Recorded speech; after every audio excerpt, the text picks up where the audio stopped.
All right, great. Well, we'll go ahead and get started. Thank you all for joining this virtual hired session discussing the future of boot camps. We're super excited to have a great panel of folks joining us. I think John Fraboni's having a little bit of connection issue, but hopefully we'll get him joining. It looks like he just joined, so we should be in good shape there. So yeah, wanted to thank you all for being here. Obviously, the last 18 months have been incredibly wild for the education space overall. There's been a ton happening in the traditional higher ed space, which will absolutely affect the bootcamp space. So we wanted to bring together some bootcamp thought leaders to discuss the changes they've seen and talk about the future of the bootcamp space. Before I introduce the panel, just to note that we'll be moderating the chat and Q&A. So feel free to add any questions you have for our panel there, and we'll make sure they get in front of the panel. So without further ado, to introduce our panel, I'd like to welcome Rich Flynn, who's the Managing Director of Tyton Partners. He'll be leading this panel, and he'll be joined by Pierre Dubuc, who's the co-founder and CEO of OpenClassrooms, Will Sentance, who's the founder and CEO of Codesmith, and John Fraboni, who's the CEO of Operation Spark. Thank you all again so much for being here. And Rich, I'll let you take it away. Great. Thanks, Dustin, and happy to be with everyone today. I know one of the things that Dustin wanted me to cover initially before we'll start throwing it to some of the other panelists was just any recent observations around the space that we're seeing or that we saw come out of the ASU GSV event, which was over the last couple of weeks. And I don't think there are any themes that were terribly earth-shaking that you all aren't familiar with. But I think the recognition of the importance of the, whether you call it the alternative credential, the bootcamp space, the non-degree space, is really top of mind for many of the players in the category. And especially in the higher education space, many of the incumbent players are trying to figure out how to be more relevant in the category. And so I do think there are a number of things that came out of the sessions that are worth thinking about and discussing, because as all of you know, especially for adult learners, they're looking for alternatives that give them, you know, a shorter form program, typically at a lower price point, that really is giving them better line of sight to a career outcome. And kind of a shorter way to say that is maybe a better student ROI all in. And the universities traditionally haven't been well equipped to address that market. And when you see the pretty massive continuing labor market supply demand imbalance around the digital skills categories, you know, it does beg out for a solution, and many of you are providing that solution today. I think what is very interesting, given that the bootcamp space is only 10 years old, it's still unclear kind of what flavor and model will prove to be maybe the most effective in serving the largest percentage of the population. But in terms of things to maybe think about, you're all aware of what's been happening probably with, you know, the Coursera's and the 2U's with Trilogy, and the Udacities of the world that have all had pretty high profile for a while. But I do think all of those players are thinking much more intently around a lot of the relationships they had historically were on the degree side, and they're really focused much more so on the non-degree shorter form programs these days. And so I think what you're going to see is a lot of activity there. You obviously have seen what Trilogy has accomplished, but there are many other players now also trying to partner with universities around different models. And I think that's what's really going to be interesting to see how that unfolds over the next couple of years.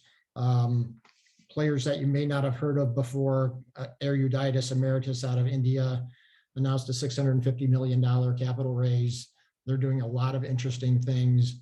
There'll be ones to watch. And then more recently, you've probably seen transactions, whether it's Southern New Hampshire University buying Kinsey Academy, which is a real validation that incumbent legacy players need to have alternatives for their students. Perdoceo, another for-profit, large-scaled degree granting player, you know, acquired Digital Crafts recently. And so we do think that it highlights the importance of what you're doing and how relevant it really is.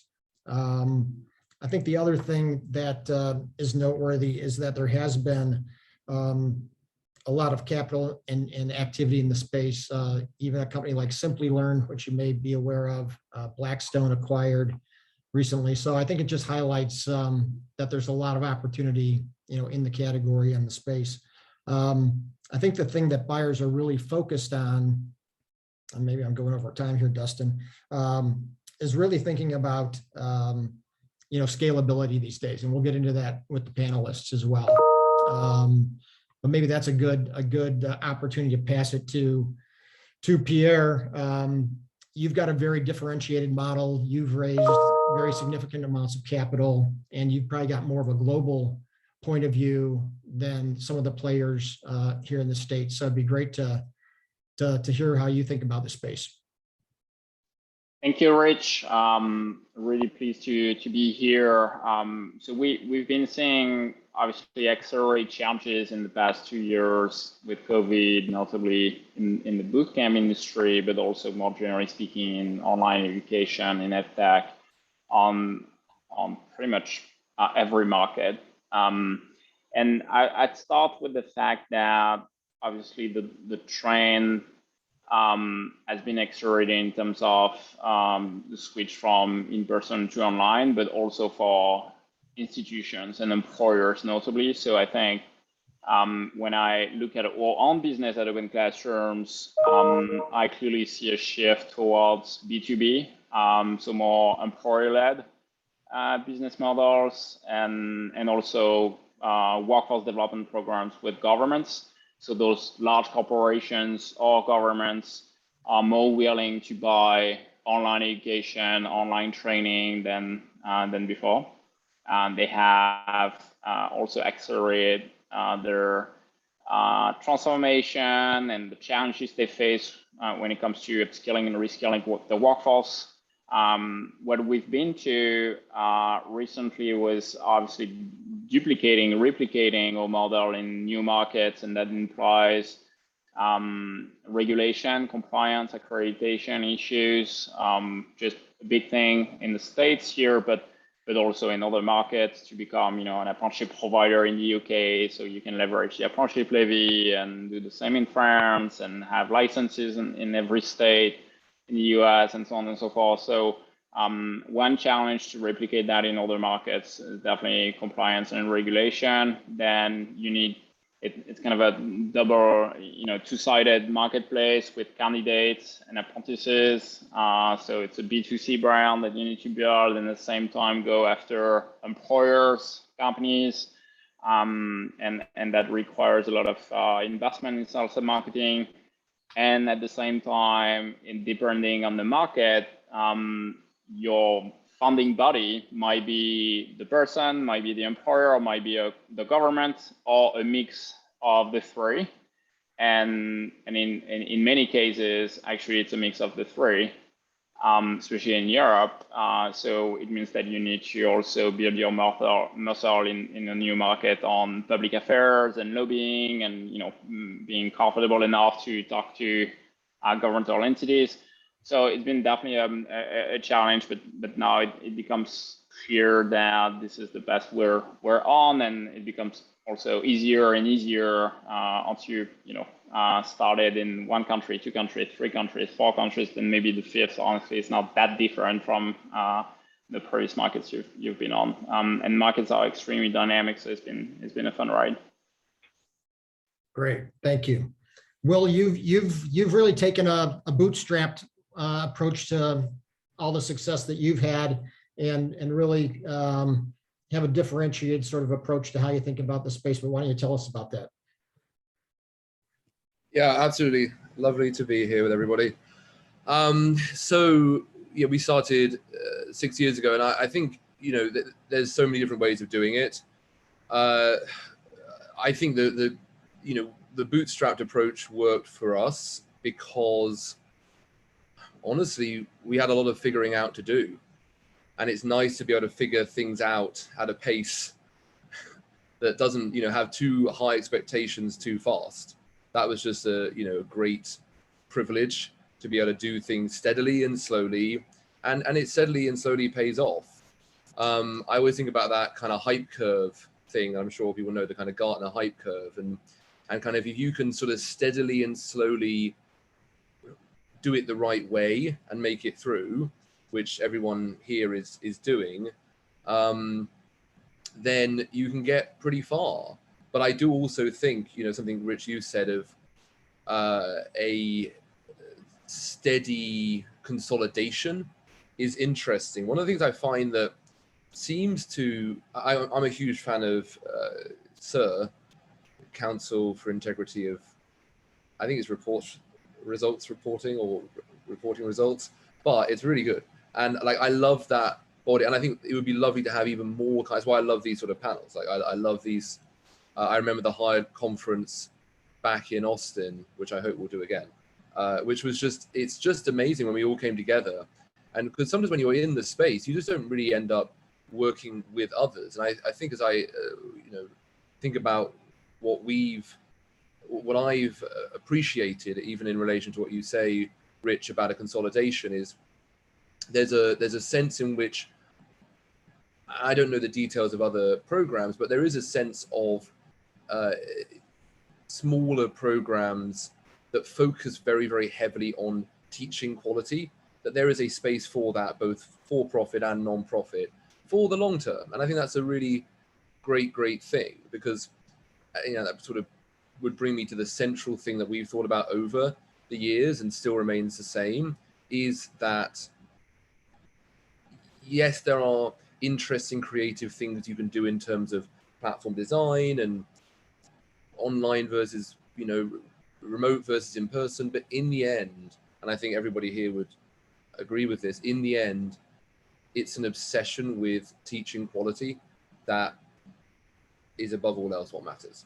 And if you're building a culture in which teaching is the central thing, and for me it means constant appreciation of that above all else. One of the things I found hard in American, I went to grad school in America. One of the things I found hard was the separation of administration from teaching, from research. And one of the things I loved in the UK was the kind of, if not literal fusion of those, but some sense of like teaching being the inherent fundamental goal of education. And I know that seems a strange thing to say, of course it is, but if you think about a lot of education institutions, you've got, the research is the measure. To some extent, the endowment's return is the measure. And what I love most about our space is the ability to rethink the priority and make learning, for sure, but teaching as the path to learning, the kind of center. And so in the end, where do I see this space going? I see it continuing to have the flexibility to center on that. And that's why when Pierre, you talk about regulation and compliance, yeah, it's crucial. And obviously we all strive to have those pieces in place and should do.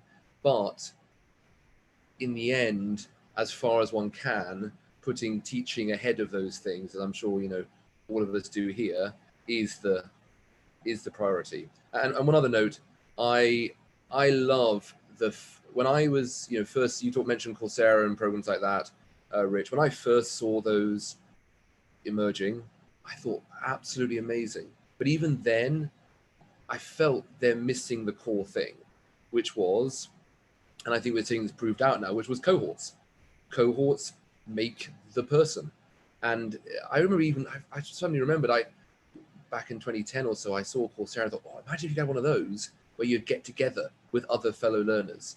It sounds pretty obvious, I guess, but that's in a sense what we're all doing. We know that the content that we teach, most of us, is relatively, available for free to some extent. What we provide, all of us, is cohorts, and therefore culture, and therefore collaboration, and all the pieces that actually make for a great contributor to a team, of which knowledge is just a small part. So anyway, those are my thoughts, and kind of the flexibility to have developed that over time was a great appeal of taking it slowly. Yeah, that's great. John, you approach the space obviously from a not-for-profit perspective. So it'd be great to kind of get your thoughts on that and the importance of your sponsors and the other institutions that help you in that effort. Yeah, choosing to go about it as a not-for-profit is a different, I guess, different from how most people go have developed the sort of boot camp model or the immersive learning thing. And part of that is because I'm not interested in doing this for profit. Which it isn't to say that I'm anti-capitalist or any of that nonsense. Capitalism has around the world, especially in the past 40 years, helped a lot of people rise from poverty. So I understand the economic engine and how that works from that perspective. But I just, I'm not. If I was going to do something else for profit, I would just do something else. I'm not interested in doing. I don't think the boot camp model is anything different than what we've been doing for thousands of years in training people in guilds. I think software engineering or software development is a trade, it's something you practice. You have to practice to be good at, and it takes that kind of that sort of tutelage to do it. You need a you need some mentors, and you need to start with sort of smaller problems and then work your way up to solving bigger problems as you begin to understand all the components. And that's no different than apprenticing to be a carpenter. You start out building joints, and then eventually you're able to design and build a whole house. And you do that through mentoring and practice. I'll echo what Will said about the cohort and how important that is in a learning environment. I think that nobody lifts weights at home by themselves. We buy weights and they sit in the corner and they get dusty, and we want to improve on our own, but we often just don't go the extra mile. And it's that cohort kind of vibe that brings us, kind of helps push each other along and motivate each other. And I think that's a really important element to why boot camps are successful or succeeding in a lot of ways. And yeah, that element's really important. It's not unique to being a nonprofit. I think one advantage of being a nonprofit, coming into this, I was a software developer, not particularly, involved in the business world. I don't have an MBA. I didn't go down that route to start a business. And, I had some finances to put up to support myself for a year to launch a program, but not, not the kind of business connections and connection to VC and the type of investment that might have been needed to start a business. So early on, within a year, we were able to sort of test our model out, present it, and then begin to get some funding to scale, to bring on staff, and then develop the program in different ways. I think one interesting advantage of being a nonprofit is that I think there's no exit there. So I think the motivation is a little bit different.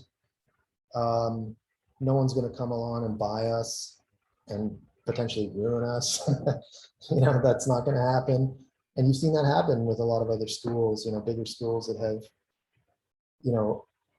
had something unique and some great model and great staff and great leadership and great vision, and they got bought out by some conglomerate, and then they don't exist anymore, or they're just not as effective. I think so that's an interesting, space to be in. For the most part, Operation Spark is run as a for-profit business in a lot of ways. We have tried to vary our revenue streams. So we actually do development. We have a dev shop. We hire our grads. We do development for small and big companies. And so that's a revenue stream. Being proxy to the industry, we can charge fee for services, and we're training people to do that. And I think that's a good model, because it helps you stay close to the industry, keep the act sharp, and help keep good people on your staff as a strategy. It can be very hard to try to keep and compete with the software industry as a nonprofit, and even just as a school in general. So that's in trying to diversify our revenue streams, it's allowed us to turn the nonprofit part of our structure to focus more on supporting students. We're interested in sort of making an impact, and that is helping people with upward mobility. And in our area in New Orleans, there's a lot of people for whom the college path is not the best first choice. The statistics show it. And that was the problem I was looking at when I started Operation Spark. A lot of young adults they may not be coming from an affluent situation. And so for those of us who are, we can buffer that cost of going to university and figuring it out and exploring. And, because most of the people around us in our community and our family are kind of coming from similar stability financially and this kind of stuff. But if you're outside of that zone, then going to university as a first step can be a huge catastrophe. Kids will drop out because there's a lot of pressure. There's all kinds of complicated reasons why they might get pulled out of university. And then they're strapped with debt. They haven't completed the training. And even if they had, what are the outcomes for people graduating from university in many fields, if we're to be honest about it? It's one thing if you're graduating from MIT or Stanford. It's a whole other thing if you're graduating from a technical college down the street here. And that's not to say people haven't been working hard to up the game here. They have, but I think the boot camp model across, that's sprung up in the last 10 years has really given the universities a shot in the arm to say, we've got to look at what we're doing. It's not an effective model in all cases. There's a lot of bloat. We move too slowly. We go out of date too fast. It costs way too much. There's no reason a practical degree in software development needs to cost $80,000. That's absurd. And especially if you're coming out of the program and you're not trained to hit the ground running, you can't join a team. You don't know how to check out a repository. You don't know how to triage bugs. You don't know how to deal with legacy code. You don't know what agile is. You don't know how to communicate. These are the things that you've seen good boot camps provide people with. I think the other key area that has been helpful, and I'll just speak to a little bit, is the frequency of practice. Boot camps try to compress your learning into a short amount of time, and therefore you are practicing more often, more regularly, and that's what people need to improve. That's what musicians do. That's what athletes do. If you want to get good at something fast, that's the way to do it. And it doesn't mean you have to train like that for all your life. You just got to get to a point where you're self-sufficient, you're autodidactic in your abilities to acquire and self-correct in your approach. And I think boot camps, if they're done right, offer that opportunity for people to get over that imposter syndrome, to practice enough, frequently enough, to arrive at that point of confidence where you are unafraid of having to acquire on the fly, because that's what a career is in software development. You're going to need that reflex. Yep, John, that's great. Totally agree.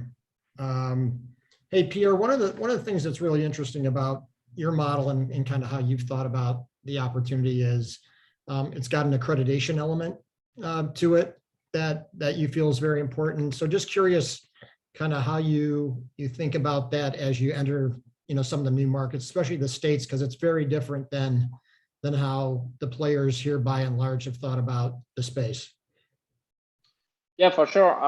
So we're playing on two fields. One is higher education, and the other one is more corporate learning, vocational training.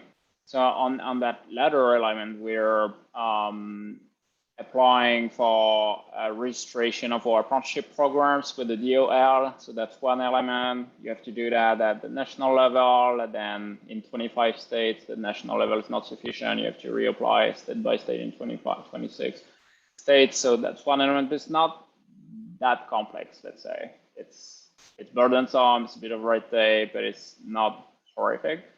Then in parallel, we're also applying for state licenses. That is definitely way heavier and a longer process.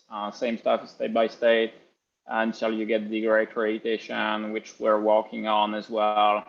But this is much longer process. So state licenses would take 6 to 9 months in every state, depending on the backlog, maybe a bit more in California. Degree accreditation, at least 2 years.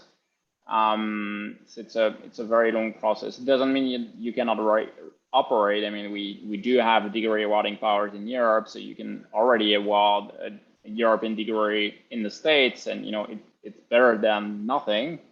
But eventually it will be a more compelling offering with US degrees, obviously. So it's a process we're on. It's a long process, a long one, but we're definitely committed, and we'll have first results probably at the end of this year. So step by step.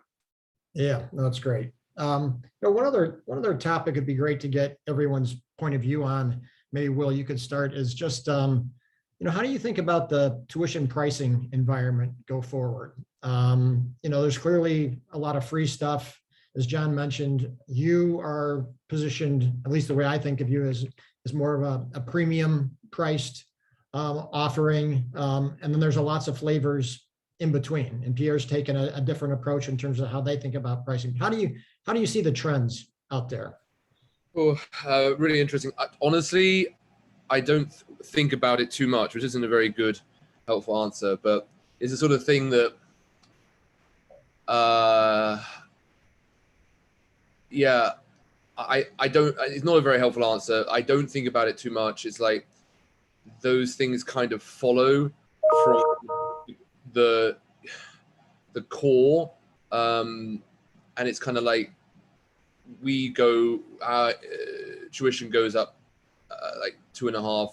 I think it's gone up 2.8% this year, and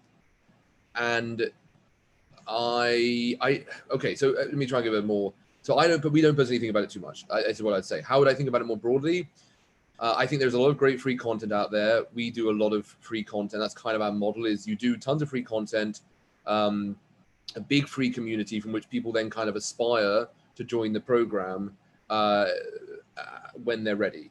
And so that's always been our model. Elsewhere, trends I see, I think one interesting trend that I'm really happy for, because in the end, I think it sends a signal as well. And I would shout out Hat Reactor for first doing this. When Hat Reactor first decided they were doing a remote program like 6 years ago, they set the same price as their in-person program. And I thought, wow, what a compelling way to speak to the fact that online can be just as effective. Now we all know that.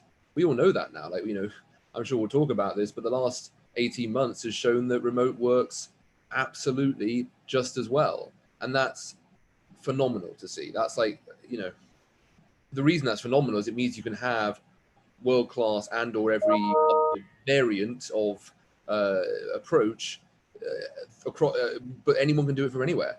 You can have, the top-notch education and/or every other approach, and you can do it from, I mean, not to we have people doing the program from the UK on US time zone, from, you know, Abuja on US time zone, from Australia, all doing the full program. And I love seeing that pricing, because pricing's a signal, right? Pricing is a signal. It says, we take this seriously. And I always viewed online as needing, you know, before I saw HIR to do it the right way, needing kind of a discount model. But that inherently tells people it's less valuable. They bring less of themselves to it, and it works less well.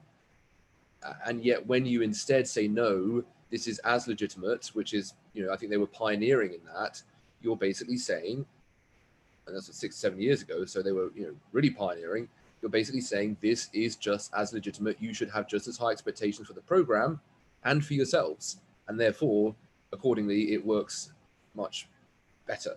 And so the biggest pricing trend I would say is great is high expectations for remote learning, so high as to be priced similarly to in person.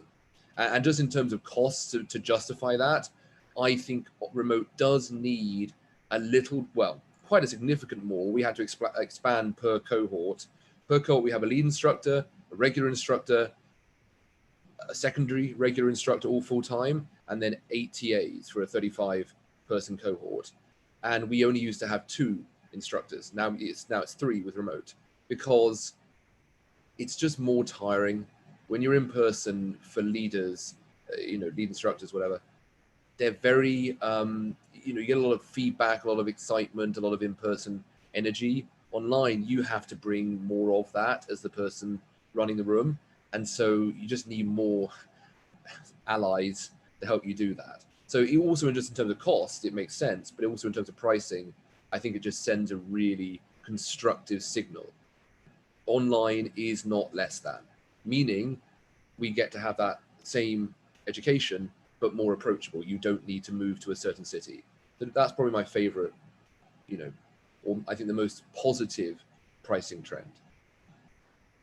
Got it. Pierre, I don't know if you have any comments, because we're definitely seeing, you know, lower than historical average sort of models trying to, whether it's a couple $1,000s to maybe $6,000 or $7,000, starting to emerge as a little bit of a common sweet spot. And certainly when you look at Coursera and Udacity, they've always taken a much lower price point. And I think, Will, to your earlier point, a lot of these players seem to be figuring out and have realized the cohort element and the importance of that, and are creating platforms where they can do that more effectively.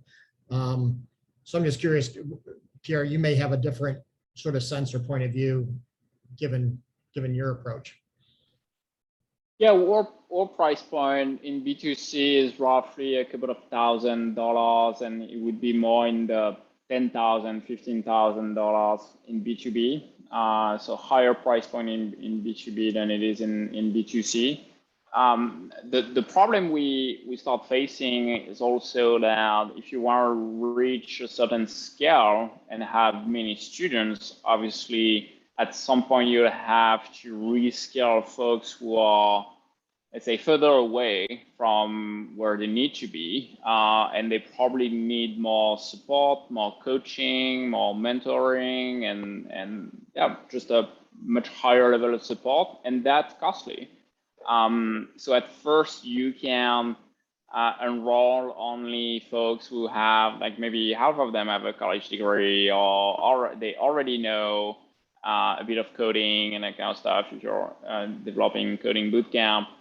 But the people in need are actually probably further away. So you need to provide more support. This implies more cost.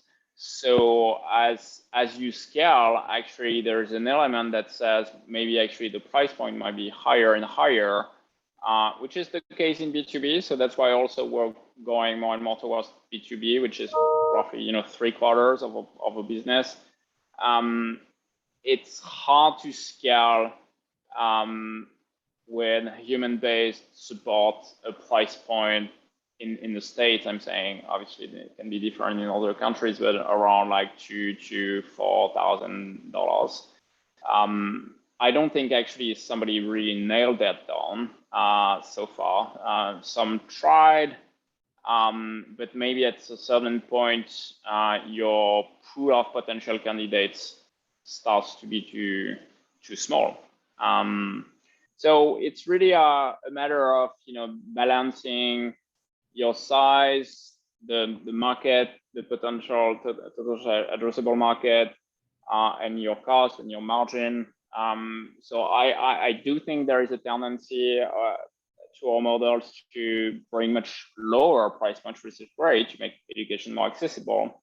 But I think there'll be a balance also, because you do need to have some level of human-based support if you want to go from A to B for 6 months or 12 months.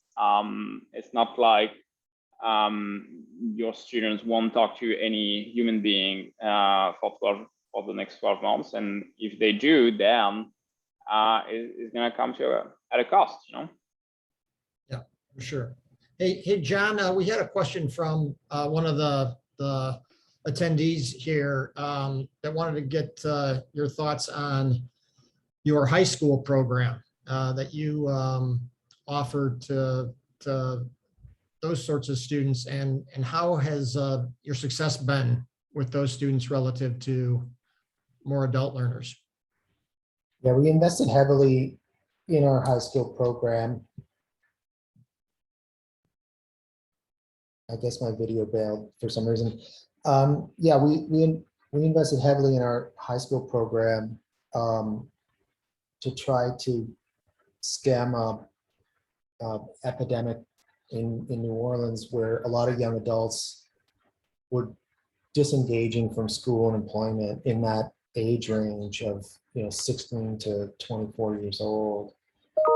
By developing an interesting sort of and more engaging path from for high schoolers to begin to participate in the creation of software and software development, and help them discover something about which they're passionate in this field. And then, the program does progress into the same curriculum as our adult immersion program. Now it's a 2-year track. The second year of it is a half day. So the students come and study with us a half day. And if they stay with us and graduate this program, a good half of them that do so, some of them will go off to college. Some of them are going straight into jobs, making $65,000 as junior software developers. So at age 18, that's the outcomes for an individual going through this program. Like Pierre's org, we're also we're well underway in our the accreditation process. So we'll be able to, for our adult program and for our high school track, we'll be able to provide, at the end, the students will earn an associate's degree. And so the goal for the strategy there is to help youngsters young adults find a more approachable path to post-secondary education. So they can come train with us in high school and they don't pay anything, right? It's part of their education. They get an associate's degree. They can take that to University of New Orleans and shave off 2 years of their studies. They can work, they can go straight into a job and complete a degree part-time while making good bank, while making good money as a junior.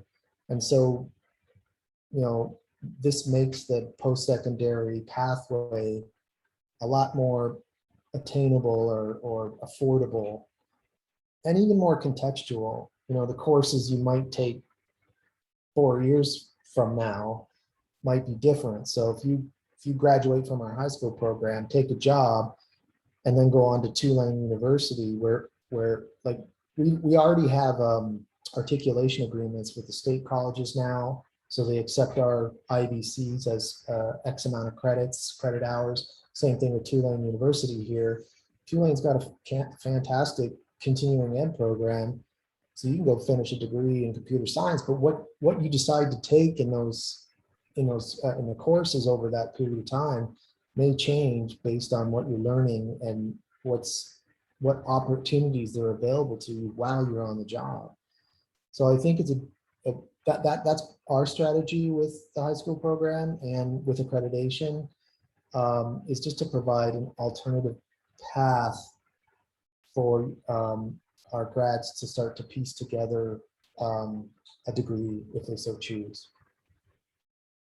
Yeah, that's great. That's great. Dustin, are we still have a little bit of time, or do we need to? Yeah, no, I think we still have time. If folks have to drop at 1:45, totally fine. But if our panelists are fine to stay on, that'd be great. Great. Well, I know one question that came up, Will, was, and you kind of touched on this in your comments around importance of remote, but you were originally a very campus-oriented model, like most of the players in the space. With COVID and all the learnings that have come out of that, do you think we go back in any meaningful way to campuses? That's such a great question. I think it's not a core part of our strategy. For me, if you're trying to achieve kind of top quality education that is nevertheless approachable, there is a barrier to being based in, a major US city. And it's just, I don't know, it's so much more transformative, the work that we all do, when we're also more accessible because you can do it anywhere. There's obviously different approaches, but I really like that. So in that sense, I prioritize that approach. That being said, people love working together in person, or a lot of people, not everybody, but a lot of people love working together in person. And so for us, we were planning to, or sort of steadily planning, we were sort of keeping an eye on what others are doing. But obviously now it's all up in the air again. Maybe a hybrid type thing is what starts to emerge. I'm not sure what that looks like, but there's back to my thing from when I was, from 11, 12 years ago when I looked at Coursera and thought, what if people would get together to do that stuff a bit in person or a bit in cohorts? Some sort of a hybrid location, but remote type thing. No, I think there will be a return because people love learning together in person. But I don't actually think it's necessary in the sense of what we are, at least for us, trying to achieve, which is, top quality opportunities for people as approachably as possible. And so I don't think it's a part of our strategy, but it is a lovely to have. It's just a lovely thing. Just being in person is just a lovely cultural thing. Yeah, got it. Here's a question maybe for the group. It'd be great to get everyone's point of view. You've all been living and breathing the space for quite a number of years now. As you see kind of the shifting landscape, what do you think is going to be, what's going to change, or what's going to be most important to success over the next 2 or 3 years in the category? Because in the scope of education, 10 years of boot camps is a blink of the eye, and so we're still in very much the early innings. But what do you think's gonna, or what do you think about, being necessary to be successful over the next short period of time? Pierre, you want to take a first stab at that? Yes. I mean, it's hard to know because so many things can still happen, I would say, in the next couple of months. But I personally, I'm a strong believer in apprenticeship. I think there's extremely good momentum in the States on apprenticeship with the National Apprenticeship Act and the talent shortage and the general problem of diversity as well. So I'm hoping that all together, meaning learning providers, bootcamp companies, employers, policymakers, can kind of trigger and turbocharge this market that's been very scattered in the past. So that'd be my wish for the mid long term. of this market would be to develop apprenticeship as it is in Europe, and then bridge the gap between higher education and apprenticeship through degree apprenticeship programs. If we could see that at scale and have tens of thousands of apprentices in tech and digital jobs in the next 2 or 3 years, that'd be really a big success for the States, I think. Yeah. John, what do you think?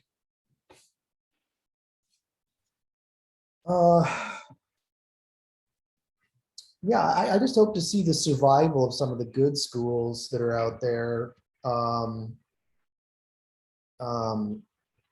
hope that they stay afloat. There's some really good schools out there that are have a good model, have all the right components, and it's difficult to run a program that is 6 days a week, 11 hours a day, kind of thing. It's hard on the staff, and so I hope that the organizations, the boot camp, and that's why universities don't do this well either.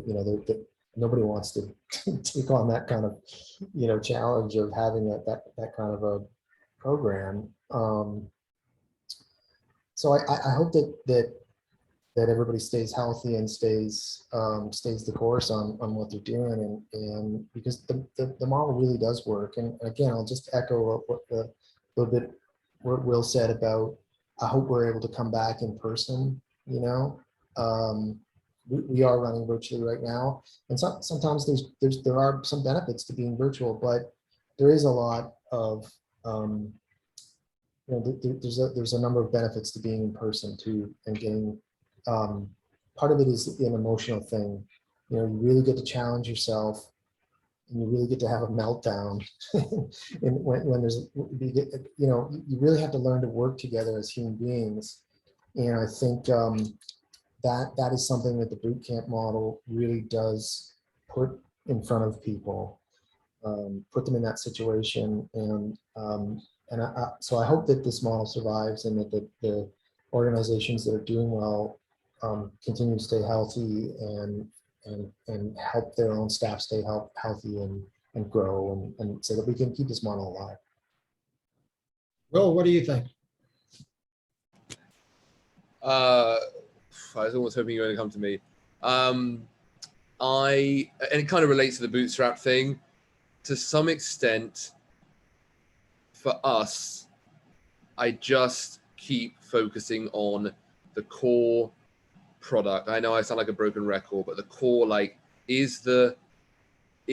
for us is are the outcomes, which is a sort of lazy one number way of capturing a bunch of stuff, because really people often try and understand what makes a program work, and it's like 1,000 things, and it's unfortunate if you use one lazy kind of number to capture it, the number of some sort of outcome, whatever, but it is the only way to capture 1,000 different things. So I think for us, I do think, I love the way you say that it's just so early days, because we have ridden a roller coaster in this space over the years, and for us only 5 or 6 years, and I completely agree with what John says, that I do think and I hope there's space for a diverse range of programs and approaches. And in the end, I was just actually right before this sitting with an alum, and they were, talking about not having a path at 37 was the age they were saying. They felt they'd missed out on opportunities, and whether it would be going through John or Pierre's or any of the programs, they then have a path. And I love community college for that as well. I love the part, the transfer approach in America, but there is something special about this approach. It is optimized for this era and for a society in which the paths to significant opportunity have been relatively kind of captured. And I'm grateful for the opportunities I had in those certain paths, but they've been relatively captured. They're a little bit like the same kind of cycle of, it's not as accessible. And then along comes these programs, and they are like, yeah, we mustn't overpromise, but they are access machines. And so my biggest thing would be that we continue to have that at the center. And I think we will, in all the different variations we have, but like having that at the center, I think we've all got that in common. And maybe, I just think that's a really special thing that we should all hold on to, I guess, when, you know, as John says, these programs are challenging to run. No one would wisely tell someone to do 70 hours a week, and yet they work. And so it's like, we should all continue to feel good about that and support each other in keeping doing that. No, that's great. Yeah, I would just add the one thing that we see from where I sit more as a observer of the space and getting to know a lot of the players is it does intersect with you know, one of the things you said, Pierre. I do think there's this growing acknowledgement and emphasis on getting plugged into and engaged with the employers and the enterprises, and what role do they play in new talent development, creating pipelines, whether they're apprenticeships or others, and then upskilling and reskilling, you know, existing employees, which in these digital skills categories are ongoing. And so I think there are big scale model opportunities. And I think that's where, if you just look at it through the lens of investors, that is very, very high on their list of key differentiators that can drive scaled models. And so I think there will be lots of flavors in the space. And I think there will be lots of survivors, John. I really do believe that there's different models that can be successful in different locations and the like. But I do think that employer element, that is something that's really accelerating here in a way that it hasn't in the past. And it'll be very interesting to watch. And so I do think, you know, any advice I would give for smaller players that might be looking for ways to differentiate yourself, I do think that B2B element, even in your local market, can create a lot of value and differentiation relative to just a B2C focus. Not to say it's easy, it's a different business, but there aren't as many people trying to do it. So that's for what it's worth. Can I add something there real quick? Sure. I hope to see the model of the boot camp kind of model applied to a number of other fields. Like it's really worked well with the software development thing in different aspects of it too, different sort of pathways. But I would love to see, there's an organization in Colorado, CareerWise, they're doing a really great apprenticeship model for young adults. And they're working with a number of different industries, you know, manufacturing as well. And, you know, I hope to see some innovation there outside of our field of software development. And because there's tons of opportunity to help people get to the workforce faster in, you know, fields that don't necessarily require a 4-year sort of traditional pathway. And I hope to see more of that. So anyone on, I challenge anyone to get involved in, you know, if that's your background. Totally agree.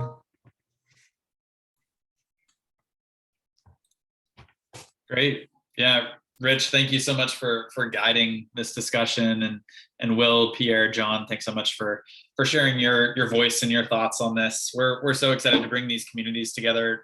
Will, you mentioned the HIR conference from 2019. We're definitely working on getting this group back together in real life here, hopefully in spring of 22. So we're actively planning the HIR summit. And everybody involved in this conversation will definitely be sure to include as that planning comes together. So yeah, thank you all so much again for your thoughts on this subject and for pushing boot camps forward together as a group. I'm grateful to have you all here, and hope everyone has a great rest of the week. Thanks, Dustin. Everyone. Thank you. Thank you all. Take care.